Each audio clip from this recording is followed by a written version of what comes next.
Good morning, welcome to the class. So ಇವತ್ತು classification of cost of ಕ್ಯಾಪಿಟಲ್ನ ನಾನು explain ಮಾಡ್ತಾ ಇದ್ದೇನೆ. ಸೊ ಕಮ್ ಬ್ಯಾಕ್ ಟು ಏನು ಅಂತ. ಸೊ ಲಾಸ್ಟ್ ಕ್ಲಾಸಲ್ಲಿ ಕಾಸ್ಟ್ ಆಫ್ ಕ್ಯಾಪಿಟಲ್ ಮತ್ತು ಇಂಪಾರ್ಟೆನ್ಸ್ ಹೇಳಿದ್ದೇನೆ. So come back to classification of cost of capital. ನಿಮಗೆ ಸೆಕ್ಷನ್ ಬಿ 8 ಮಾರ್ಕ್ಸಿಗೆ ಇದು ತುಂಬ ಇಂಪಾರ್ಟೆಂಟು, ಯಾವಾಗಲೂ ಕೇಳ್ತಾರೆ. So classification of cost of ಕ್ಯಾಪಿಟಲ್ನ ನಾವು ಕ್ಲಾಸಿಫೈ ಮಾಡ್ಬೋದು. Can be classified into many types. ಯಾವ ಥರ ಬೇಕಂದ್ರೂ ನಾವು ಕ್ಲಾಸಿಫೈ ಮಾಡ್ಬೋದು. ಅದರಲ್ಲಿ ಫೈವ್ ಟೈಪ್ಸ್ ಇದೆ. So first one come to explicit cost and implicit cost ಅಂತ ಬರುತ್ತೆ. ಎಕ್ಸ್ಪ್ಲಿಸಿಟ್ ಕಾಸ್ಟ್ ಅಂತಂದರೆ ಏನಂತಂದರೆ ನಾವು 5 lakh rupees ಇನ್ವೆಸ್ಟ್ಮೆಂಟ್ ಮಾಡಿರ್ತೀವಿ, 5 lakh rupees ಬರುತ್ತೆ. ಎಕ್ಸಾಕ್ಟ್ಲಿ 10%ಗೆ ನಮ್ಗೆ ಆ ರಿಟರ್ನ್ ಬಂದರೆ ಅದನ್ನು ನಾವು ಎಕ್ಸ್ಪ್ಲಿಸಿಟ್ ಕಾಸ್ಟ್ ಅಂತ ಹೇಳ್ತೇವೆ. ಅಂದರೆ explicit cost is A cost ಅಂದರೆ ಡಿಸ್ಕೌಂಟ್ ಫ್ಯಾಕ್ಟರೇ 10%, 12% ಅಂತ ಹೇಳ್ತೀವಿ, ಅದನ್ನೇ ನಾವು ಎಕ್ಸ್ಪ್ಲಿಸಿಟ್ ಕಾಸ್ಟ್ ಅಂತ ಹೇಳೋದು. ಬಟ್ ಅದು 10% 12% ಅಂತ ಎಕ್ಸಾಕ್ಟಾಗಿ ಹೇಳಬೇಕು. Okay, for example 12%. ನಾನು 10 lakh rupees ಹಾಕಿದ್ದೀನಿ, 12%ಗೆ ನನಗೆ 10 lakh rupees ಸಿಗುತ್ತೆ 5 ವರ್ಷಕ್ಕೆ ಅಂತ ತಿಳ್ಕೊಳ್ಳೋಣ. ಓಕೆ, ಅದನ್ನು ನಾವು ಎಕ್ಸ್ಪ್ಲಿಸಿಟ್ ಕಾಸ್ಟ್ ಅಂತೀವಿ. ಬೇರೆ NPV 0 ಅಂದ್ರೇನು, ನಾ ಹಾಕಿದಷ್ಟೇ ನಂಗೆ ವಾಪಸ್ ಬೇಕು. ಎಷ್ಟು ರೇಟಿಗೆ ಇನ್ವೆಸ್ಟ್ಮೆಂಟ್ ಮಾಡಿದ್ರೆ ನಂಗೆ ವಾಪಸ್ ಬರುತ್ತೆ. ನಾನು 10 lakh rupees ಹಾಕಿದ್ದೀನಿ, ನನಗೆ 10 lakh rupees ರಿಟರ್ನ್ ಬೇಕು. ನಾನು ಹಾಕಿದ್ದು ನಂಗೆ ಎಕ್ಸಾಕ್ಟ್ಲಿ ವಾಪಸ್ ಬರಬೇಕು. ವಾಪಸ್ ಬರಬೇಕಂದ್ರೆ ನಾನು ಎಷ್ಟು ರೇಟಿಗೆ ಇನ್ವೆಸ್ಟ್ಮೆಂಟ್ ಮಾಡಿದ್ರೆ ನನ್ನ ಅಷ್ಟೇ ದುಡ್ಡು ನಂಗೆ ವಾಪಸ್ ಬರುತ್ತೆ ಅಂತ. ಓಕೆ, ಸೊ ಅದ್ರಲ್ಲಿ ನಾನು ಅನಲೈಸಸ್ ಮಾಡಬೇಕು. 10% ಹಾಕಿದ್ರೆ ಎಷ್ಟು ಬರುತ್ತೆ, 8% ಹಾಕಿದ್ರೆ ಎಷ್ಟು ಬರುತ್ತೆ, 12% ಹಾಕಿದ್ರೆ ಎಷ್ಟು ಬರುತ್ತೆ. ಓಕೆ, 12% ಹಾಕಿದ್ರೆ ನನಗೆ 10 lakh rupees ಬರುತ್ತೆ. ಅದನ್ನು ನಾವೇನಂತ ಹೇಳ್ತೀವಿ, exactly where NPV 0. 10 lakh positive NPV, negative NPV ಹೇಳ್ತೀವಿ. ಬಟ್ ಇಲ್ಲಿ ಎಕ್ಸಾಕ್ಟ್ 0, NPV 0 ಆಗಬೇಕು. 0 ಯಾವಾಗುತ್ತೆ, 10 lakh ಮೈನಸ್ 10 lakh ಮಾಡಿದಾಗ 0 ಆಗುತ್ತೆ. Okay, so explicit cost is a rate of means discount factor rate ಅಂತ ಹೇಳ್ಬೋದು. Okay, the discount rate which equals the present value of cash inflow will be equal to investment. ಅದು ಅಷ್ಟಾಗಬೇಕಾದ್ರೆ ನಾವು ಎಷ್ಟು discount ಫ್ಯಾಕ್ಟರಲ್ಲಿ investment ಮಾಡಬೇಕು ಅಂತ ಹೇಳ್ತೇವಲ್ಲ, ಅದನ್ನು ನಾವು ಎಕ್ಸ್ಪ್ಲಿಸಿಟ್ ಕಾಸ್ಟ್ ಅಂತ ಹೇಳ್ತೇವೆ. Okay, so that may be 10% ಅಥವಾ 12% ಯಾವುದಾದ್ರೂ ಆಗಿರ್ಬೋದು. ನೆಕ್ಸ್ಟ್ ಇಂಪ್ಲಿಸಿಟ್ ಕಾಸ್ಟ್ ಅಂತ. ಇಂಪ್ಲಿಸಿಟ್ ಕಾಸ್ಟ್ ಅಂದರೆ ಆಪರ್ಚುನಿಟಿ ಕಾಸ್ಟ್ ಅಂತ ಹೇಳ್ತೇವೆ. ಏನು, ಈಗ ಫಾರ್ ಎಕ್ಸಾಂಪಲ್ ನೀವು ಮೊಬೈಲ್ ತೊಗೊಳ್ಲಿಕ್ಕೆ ಹೋಗ್ತೀರಾ ಅಂಗಡಿಗೆ. Okay, you purchase MI, you in purchase other brands. ಅದನ್ನು ನಾವು ಆಪರ್ಚುನಿಟಿ ಕಾಸ್ಟ್ ಅಂತ ಹೇಳ್ತೀವಿ. ಅಂದರೆ ಒಂದು ಪ್ರಾಜೆಕ್ಟಲ್ಲಿ ಇನ್ವೆಸ್ಟ್ಮೆಂಟ್ ಮಾಡಲಿಕ್ಕೋಸ್ಕರ ನೀವು ಯಾವ್ಯಾವುದನ್ನೆಲ್ಲ ಬಿಟ್ಟಿದ್ದೀರಾ. ಅಂದರೆ ಈಗ ಒಂದು ಮೊಬೈಲ್ ತೊಗೊಳ್ಳಿಕ್ಕೆ ನೀವು ಬೇರೆ ಒಂದು ಮೊಬೈಲ್ ತೊಗೊಂಡ್ಮೇಲೆ ನೀವು ಇನ್ನೊಂದು ಮೊಬೈಲ್ನ ತೊಗೊಳ್ಳಿಕ್ಕೆ ಬರೋಲ್ಲ.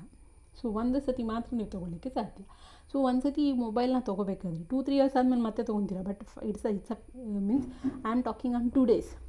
ಓಕೆ, ಇವತ್ತೇ 2 ಮೊಬೈಲ್ ತೊಗೊತೀರಾ, ಇಲ್ಲ. ಓಕೆ, ಸೊ ಒಂದು ಮೊಬೈಲ್ನ ನಾನು ತೊಗೊಂಡಿದ್ದೀನಿ, ಈ ಮೊಬೈಲ್ನ ತೊಗೊಂಡಿದ್ದರಿಂದ ಇನ್ನೊಂದು ಮೊಬೈಲ್ನ ನಾನು ತೊಗೊಳ್ಳಿಕ್ಕೆ ದುಡ್ಡಿಲ್ಲ.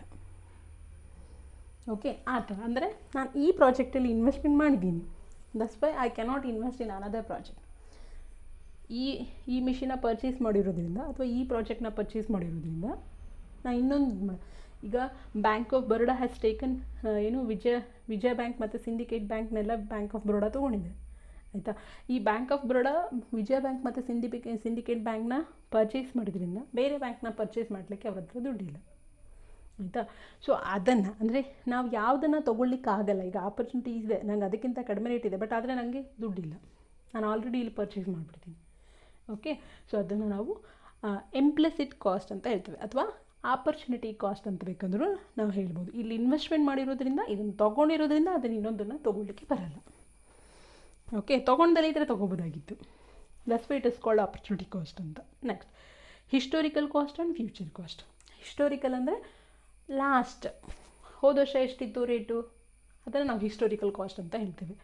Okay, already been incurred for financing a project. So last year ನಾವು ಯಾವುದೋ ಒಂದು ಇನ್ವೆಸ್ಟ್ಮೆಂಟ್ ಮಾಡಿದಾಗ ನನಗೆ ಎಷ್ಟು ರೇಟ್ ಆಫ್ ರಿಟರ್ನ್ ಬಂದಿತ್ತು, ನನಗೆ ಲಾಸ್ಟ್ ಸಿಕ್ಕಿರೋಂಥ ಕಾಸ್ಟ್ ಆಫ್ ಕ್ಯಾಪಿಟಲ್ ಎಷ್ಟು, ಆಯಿತಾ. Last year cost of capital ಎಷ್ಟು ಅಂತ ಹೇಳಿ ನೋಡಿಬಿಟ್ರೆ ನಾನು ಇಷ್ಟು ನಂಗೆ ಬಂತು ದುಡ್ಡು. ಯಾವುದೋ ಒಂದು ಮಿಷಿನ್ ತೊಗೊಂಡು ಬಂದೆ, ಅದನ್ನ ಇನ್ವೆಸ್ಟ್ಮೆಂಟ್ ಲಾಸ್ಟ್ ಇಯರ್ ಒಂದು ಜೆರಾಕ್ಸ್ ಮಿಷಿನ್ ತೊಗೊಂಬಂದಿದ್ರಿ for example. Okay, last year ಮಿಷಿನೇ ತಂದಿದ್ವಿ, ತಂದಮೇಲೆ ನೀವು ಆ ದುಡ್ಡನ್ನ ವಾಪಸ್ ಕಟ್ಟಿದ್ದೀರ ಅಂತ ತಿಳ್ಕೊಳ್ಳೋಣ.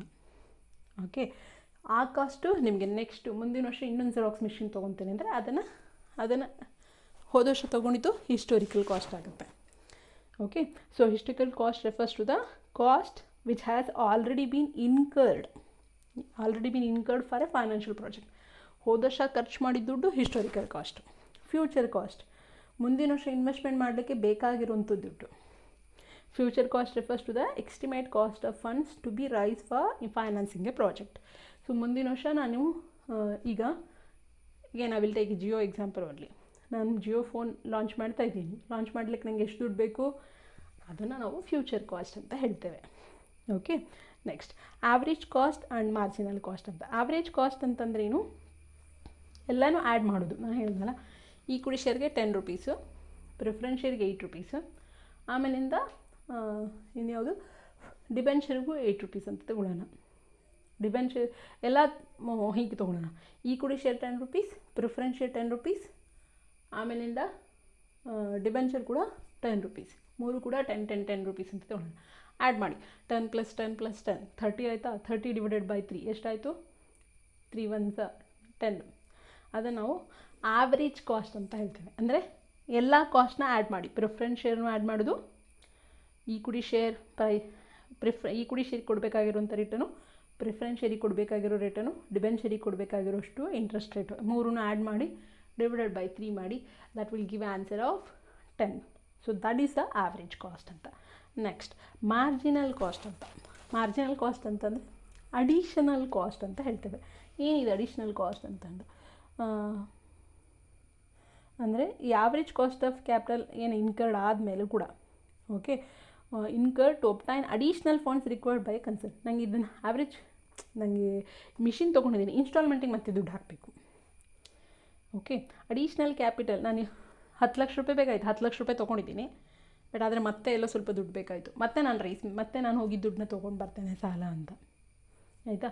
ಅದನ್ನು ನಾನು additional cost for additional amount ಅಂತ ಹೇಳ್ತೇವೆ. ನಂಗೆ ಬೇಕಾಗಿದ್ದು 10 ಲಕ್ಷ ರೂಪಾಯಿ ಮಾತ್ರ. 10 ಲಕ್ಷ ರೂಪಾಯಿ ತೊಗೊಂಬಂದರೆ ನಂಗೆ ಮತ್ತೆ ಇನ್ನೊಂದು 2 ಲಕ್ಷ ರೂಪಾಯಿ ದುಡ್ಡು ಬೇಕು. ನಾನು ಎಸ್ಟಿಮೇಟ್ ಮಾಡಿರಲಿಲ್ಲ, ಬಟ್ ನಂಗೆ ಈಗ 2 ಲಕ್ಷ ರೂಪಾಯಿ ಎಮರ್ಜೆನ್ಸಿ ಬೇಕು. ಅದನ್ನು ನಾವು ಅಡಿಷ್ನಲ್ ಕಾಸ್ಟ್ ಅಂತ ಹೇಳ್ತೀವಿ. ಆ 2 ಲಕ್ಷ ರೂಪಾಯಿನಾಗ ಎಷ್ಟು ಬಡ್ಡಿಗೆ ತಂದೆ ಅದನ್ನು ನಾವು ಮಾರ್ಜಿನಲ್ ಕಾಸ್ಟ್ ಅಂತ ಹೇಳ್ತೇವೆ. Okay, additional cost for additional fund. ನನಗೆ 2 ಲಕ್ಷ ರೂಪಾಯಿ ಮತ್ತೆ ಬೇಕು, ಅದಕ್ಕೆ ನಾನು ಎಷ್ಟು ಇಂಟ್ರೆಸ್ಟ್ ಕೊಡ್ತೇನೆ ಅನ್ನೋದನ್ನು ಕ್ಯಾಲ್ಕುಲೇಟ್ ಮಾಡಿದ್ರೆ ಮಾರ್ಜಿನಲ್ ಕಾಸ್ಟ್ ಅಂತ ಹೇಳ್ತೇವೆ. Additional cost for additional fund raised by the firm ಅಂತ. ನೆಕ್ಸ್ಟ್ ನೆಕ್ಸ್ಟ್ ಯಾವುದಿದೆ? ಸ್ಪೆಸಿಫಿಕ್ ಕಾಸ್ಟ್ ಅಂತಿದೆ. ಸ್ಪೆಸಿಫಿಕ್ ಕಾಸ್ಟ್ ಅಂತಂದರೆ ಈಕ್ವಿಟಿ ಶೇರ್ಗೆ 10 ರೂಪೀಸ್, ಪ್ರಿಫರೆನ್ಸ್ ಶೇರ್ಗೆ 10 ರೂಪೀಸ್, ಡಿಬೆಂಚರ್ಗೆ 10 ರೂಪೀಸ್. ಸೊ ಈಕ್ವಿಟಿ ಶೇರ್ಗೆ ಎಷ್ಟು? 10. ಅದನ್ನು ಸ್ಪೆಸಿಫಿಕ್ ಕಾಸ್ಟ್ ಅಂತ ಹೇಳ್ತೀವಿ. ಈಕ್ವಿಟಿ ಶೇರಿಗೆ ಕೊಡಬೇಕಾಗಿರೋದು ಎಷ್ಟು? ಅದು ಸ್ಪೆಸಿಫಿಕ್ಕಾಗಿ. ಸ್ಪೆಸಿಫಿಕ್ ಅಂದರೆ ಸ್ಪೆಸಿಫಿಕ್. ಈಗ ನಿಮ್ಮ ಕ್ಲಾಸಲ್ಲಿ ನಾನು ಯಾರ್ದಾದ್ರು ಪರ್ಟಿಕ್ಯುಲರ್ ಹೆಸರು ತೊಗೊಂಡ್ರೆ, ಶಿಲ್ಪ ಅಂದ ತಕ್ಷಣ specific, I am asking only her ಅಂತ. ಅಥವಾ ಇಫ್ ಐ ಸೇ ಪೂರ್ಣಿಮಾ ಅಂದರೆ I am asking only Purnima, she has to answer ಅಂತ. ಅದನ್ನು ನಾವು ಸ್ಪೆಸಿಫಿಕ್ಕಾಗಿ ಹೇಳೋದು ಅಂತ ಹೇಳ್ತೀವಿ. ಹಾಗೆ ಇಲ್ಲಿ ಸ್ಪೆಸಿಫಿಕ್ಕಾಗಿ ಈಕ್ವಿಟಿ ಶೇರ್ ಅಂದಿದ ತಕ್ಷಣ ಈಕ್ವಿಟಿ ಶೇರ್ಗೆ ಎಷ್ಟು ಕೊಡಬೇಕು, ಡಿಬೆಂಚರ್ ಅಂದ ತಕ್ಷಣ ಅವ್ರಿಗೆ ಎಷ್ಟು ಕೊಡಬೇಕು, ಪ್ರಿಫರೆನ್ಸ್ ಶೇರ್ ಅಂದರೆ ಅವರಿಗೆ ಮಾತ್ರ ನಾವು ಎಷ್ಟು, ಅವರಿಗೆ ಸ್ಪೆಸಿಫಿಕ್ಕಾಗಿ ಅವರಿಗೆ ಮಾತ್ರ ಎಷ್ಟು ಕೊಡಬೇಕು ಅಂತ ಹೇಳಬೇಕು ಡಿಬೆಂಚರ್ ಹೋಲ್ಡರ್ಸ್ಗೆ. ಅದನ್ನು ನಾವು ಸ್ಪೆಸಿಫಿಕ್ ಕಾಸ್ಟ್ ಅಂತ ಹೇಳ್ತೀವಿ. ಸ್ಪೆಸಿಫಿಕ್ ಪರ್ಸನ್ ಅಂತ ಹೇಳ್ತೀವಿ, ಹಾಗೆ specific cost. Next composite cost are a combined cost ಅಂತ. ನೀನು ಎಲ್ಲನೂ ಮಿಕ್ಸ್ ಮಾಡಿ, ಎಲ್ಲನೂ ನಾನು ಯಾವಾಗಲೇ ಹೇಳಿದ್ನಲ್ಲ, ಅಗ್ರಿಗೇಟ್ ಕಾಸ್ಟ್ ಆಫ್ ಕ್ಯಾಪಿಟಲ್ ಅಂತ. Equity share, preference share, debenture ಮೂರೂ ಆ್ಯಡ್ ಮಾಡಿ ಅಗ್ರಿಗೇಟ್ ಕಾಸ್ಟ್ ಎಷ್ಟು ಬರುತ್ತೆ ಅಂತ, ಆಯಿತಾ. ಸೊ ಅದನ್ನು ನಾವು ಆವ್ರೇಜ್ ಕಾಸ್ಟ್ ಅಂತಲೇ ಹೇಳ್ತೇವೆ. ಆವ್ರೇಜ್ ತೊಗೊಳೋಂಥದ್ದು ಅದನ್ನು ಕಾಂಪೋಸಿಟ್ ಕಾಸ್ಟ್ ಅಥವಾ ಕಂಬೈನ್ಡ್ ಕಾಸ್ಟ್ ಅಂತ ಕೂಡ ನಾವು ಹೇಳ್ತೇವೆ.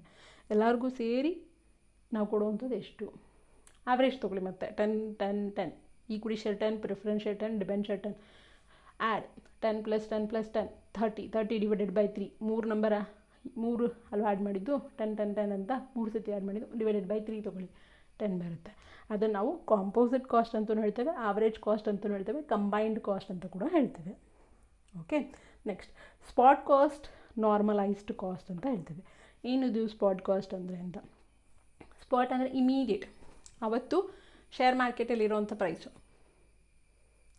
ಇವತ್ತಿದ್ದಂಗೆ ನಾಳೆ ಇರೋಲ್ಲ, ನಾಳೆ ಇದ್ದಂಗೆ ನಾಳೆದಿರಲ್ಲ. ಇವತ್ತು 500 ಇದ್ದರೆ ನಾಳೆ 550 ಹೋಗ್ಬೋದು, ಆಯಿತಾ. ಅದನ್ನು ನಾವು ಸ್ಪೆಸಿಫಿಕ್ ಕಾಸ್ಟ್ ಅಂತ ಹೇಳ್ತೀವಿ. ಅಂದರೆ rate prevailing in the market. ಇವತ್ತೇನು ಮಾರ್ಕೆಟಲ್ಲಿ ರೇಟ್ ಇದೆ, ಇವತ್ತು ಹೋಗಿ ಬ್ಯಾಂಕಲ್ಲಿ ಲೋನ್ ತೊಗೊಳ್ಳಿ, ಎಷ್ಟಿದೆ? ಇವತ್ತು ಹೋಗಿ ಬ್ಯಾಂಕಲ್ಲಿ FD ಇಟ್ಟರೆ 8%, 6-7%ಗಿಂತ ಜಾಸ್ತಿ ಕೊಡಲ್ಲ. ಓಕೆ, ಅದೇ ಮುಂದಿನ ವರ್ಷಕ್ಕೆ ಮತ್ತೆ ನೀವು ಸೆಪ್ಟೆಂಬರಲ್ಲಿ ಹೋದರೆ ಸ್ವಲ್ಪ ಜಾಸ್ತಿ ಕೊಡ್ಬೋದೇನೋ ರೇಟು, ಆಯಿತಾ. ಅಂದರೆ ಸ್ಪಾಟ್ ಕಾಸ್ಟ್ ಅಂದರೆ ಇವತ್ತು ಎಷ್ಟಿದೆ ರೇಟು ಅದನ್ನು ನಾವು ಸ್ಪಾಟ್ ಕಾಸ್ಟ್ ಅಂತ ಹೇಳ್ತೀವಿ. Prevailing in the market, the rate that is prevailing in the ಮಾರ್ಕೆಟಲ್ಲಿ ಏನು ರೇಟ್ ಇದೆ ಅದು spot cost. Next normalised cost ಅಂತ ಹೇಳ್ತಿದೆ. ನಾರ್ಮಲೈಸ್ಡ್ ಕಾಸ್ಟ್ ಅಂದರೆ long term cost estimated by some averaging process from which cyclical element is removed. Long term cost ಇವತ್ತಿಂದ ಹೇಳಿದೆ, long term ನಾಳೆ ಇವತ್ತಿಷ್ಟಿದೆ, ಇವತ್ತು ಮುಂದಿನ ವರ್ಷ ಮಾರ್ಚಿಗೆ ಎಷ್ಟು ಬರುತ್ತೆ, ದುಡ್ಡು ಎಷ್ಟು ಅಂತ ನಾವು ಕಾಸ್ಟ್ ಎಷ್ಟು ಅಂತ ಹೇಳಿ ಎಸ್ಟಿಮೇಟ್ ಮಾಡಿದ್ರೆ ಅದನ್ನು ನಾವು ನಾರ್ಮಲೈಸ್ಡ್ ಕಾಸ್ಟ್ ಅಂತ ಹೇಳಿ ಹೇಳ್ತೇವೆ. ಓಕೆ, ಸೊ ಇದಿಷ್ಟು ಕೂಡ classification of cost of capital.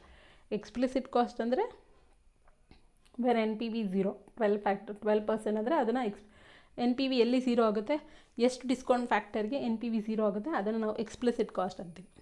Implicit cost ನಾವು ಇದರಲ್ಲಿ ಇನ್ವೆಸ್ಟ್ಮೆಂಟ್, ನೀವು ಈ ಮೊಬೈಲ್ ತೊಗೊಂಡಿದ್ದಕ್ಕೆ MI ತೊಗೊಂಡಿದ್ದಕ್ಕೆ ಓಪೋ ತೊಗೊಳಕ್ಕಾಗಲ್ಲ, ಅದನ್ನು ಆಪರ್ಚುನಿಟಿ ಕಾಸ್ಟ್ ಅಥವಾ ಇಂಪ್ಲಿಸಿಟ್ ಕಾಸ್ಟ್ ಅಂತ ಹೇಳ್ತೀವಿ. ಹಿಸ್ಟೋರಿಕಲ್ ಕಾಸ್ಟ್, ಹೋದ ವರ್ಷ ಜೆರಾಕ್ಸ್ ಮಿಷಿನ್ ತೊಗೊಂಡಿದ್ದು ಈ ವರ್ಷ ತೊಗೊಳಕ್ಕೆ ಎಸ್ಟಿಮೇಟ್ ಮಾಡ್ತೀವಿ, ಅದು ಹಿಸ್ಟೋರಿಕಲ್ ಕಾಸ್ಟ್. ಫ್ಯೂಚರ್ ಕಾಸ್ಟ್ ನಾನು ನಾಳೆ ಹೇಳಿದೆ, ನಾನು ಜಿಯೋ ಫೋನ್ ಇಂಟ್ರೊಡ್ಯೂಸ್ ಮಾಡಬೇಕು, ದುಡ್ಡು ಎಷ್ಟು ಬೇಕು ಅದನ್ನು ಫ್ಯೂಚರ್ ಕಾಸ್ಟ್ ಅಂತ ಹೇಳ್ತೇವೆ. ನಮ್ಗೆ ನಾಳೆ ದುಡ್ಡು ನಾಳೆ ಪರ್ಚೇಸ್ ಮಾಡ್ಲಿಕ್ಕೆ ಇವತ್ತೆಷ್ಟು ದುಡ್ಡು ಬೇಕು ಅಂತ ಹೇಳ್ತೇನೆ, ಫ್ಯೂಚರ್ ಕಾಸ್ಟ್. ಎಲ್ಲ ಕಾಸ್ಟ್ನ ಆವ್ರೇಜ್ ತೊಗೊಂಡ್ರೆ ಆವ್ರೇಜ್ ಕಾಸ್ಟ್. ಈಕ್ವಿಟಿ, ಪ್ರಿಫರೆನ್ಸ್, ಡಿಬೆಂಚರ್ನ ಆವ್ರೇಜ್ ತೊಗೊಂಡ್ರೆ ಆವ್ರೇಜ್ ಕಾಸ್ಟ್. ಎಲ್ಲ ನಾನು 10 ಲಕ್ಷ ರೂಪಾಯಿ ಹಾಕಿದ್ದೀನಿ, ಮತ್ತೆ ನಂಗೆ ಇನ್ನೊಂದು 2 ಲಕ್ಷ ರೂಪಾಯಿ ಬೇಕು, ಎಕ್ಸ್ಟಿಮೇಷನ್ ಎಕ್ಸಾಕ್ಟ್ಲಿ ಯಾವಾಗಲೂ ಇರೋಕ್ಕೆ ಸಾಧ್ಯ ಇಲ್ಲ. ಅಡಿಷ್ನಲ್ ಕಾಸ್ಟ್ ತಂದೆ ಅಲ್ಲ, 10 ಲಕ್ಷ ರೂಪಾಯಿ ಜೊತೆಗೆ 2 ಲಕ್ಷ ರೂಪಾಯಿ ತಂದೆ ಅಲ್ಲ, 2 ಲಕ್ಷ ರೂಪಾಯಿ ಕೊಡಬೇಕಾಗಿರೋ ಅಡಿಷ್ನಲ್ ದುಡ್ಡು ಎಷ್ಟು, ರೇಟ್ ಎಷ್ಟು, ಇಂಟ್ರೆಸ್ಟು, ಅದನ್ನು ನಾವು ಮಾರ್ಜಿನಲ್ ಕಾಸ್ಟ್ ಅಂತ ಹೇಳ್ತೀವಿ. ಸ್ಪೆಸಿಫಿಕ್ ಕಾಸ್ಟ್, ಸ್ಪೆಸಿಫಿಕ್ಕಾಗಿ ಈಕ್ವಿಟಿಗೆ ಎಷ್ಟು ಕೊಡಬೇಕು, ಪ್ರಿಫರೆನ್ಸ್ಗೆ ಎಷ್ಟು ಕೊಡಬೇಕು, ಡಿಬೆಂಚರ್ಗೆ ಎಷ್ಟು ಕೊಡಬೇಕು, ಸ್ಪೆಸಿಫಿಕ್. ಕಂಬೈನ್ 3 ಕಂಬೈನ್ ಮಾಡಿ ಆವ್ರೇಜ್ ತೊಗೊಂಡ್ರೆ ಎಷ್ಟು ಕೊಡಬೇಕು, ಕಂಬೈನ್ ಕಾಸ್ಟ್. ಸ್ಪಾಟ್ ಕಾಸ್ಟ್ ಇವತ್ತು ಮಾರ್ಕೆಟಲ್ಲಿ ಏನು ರೇಟ್ ಇದೆ ಅದು ಸ್ಪಾಟ್ ಕಾಸ್ಟ್. 1 ಇಯರ್ ಆದಮೇಲೆ ನಾವು ಏನು ಕೊಡಬೇಕು ರೇಟ್, ಅದನ್ನು ನಾರ್ಮಲೈಸ್ಡ್ ಕಾಸ್ಟ್ ಅಂತ ಹೇಳ್ತೇವೆ. ಸೊ ಇದಿಷ್ಟು ಕೂಡ classification of cost of capital, important for 8 marks. So next class onwards I will be starting with the problem. Okay, so that's for the today class. Yes, thank you.